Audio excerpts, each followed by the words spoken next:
Selebriti kenamaan Angel Elga membocorkan insiden penggebrekannya bersama Vicky Alman yang dilakukan oleh mantan suaminya, presenter dan komedian Vicky Prasetyo. Angel Elga mengklaim bahwa Vicky Prasetyo sudah merencanakan aksi penggerebekan tersebut sejak jauh-jauh hari.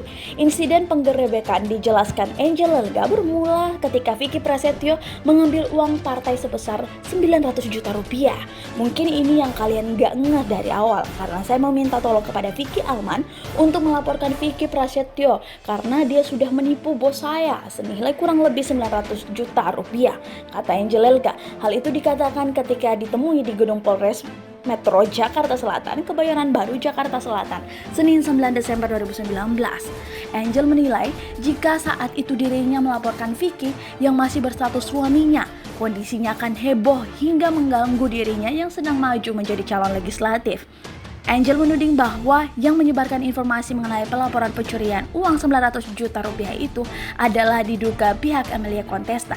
Kenapa Vicky menggunakan dia? Karena beberapa kali saya udah nggak mau kembali dengan Vicky lagi, tegasnya. Lebih lanjut, sebelum insiden penggerebekan terjadi, Angel tak menampik kalau bekas kekasih Zaskia Gotik itu memohon untuk kembali rujuk dengannya.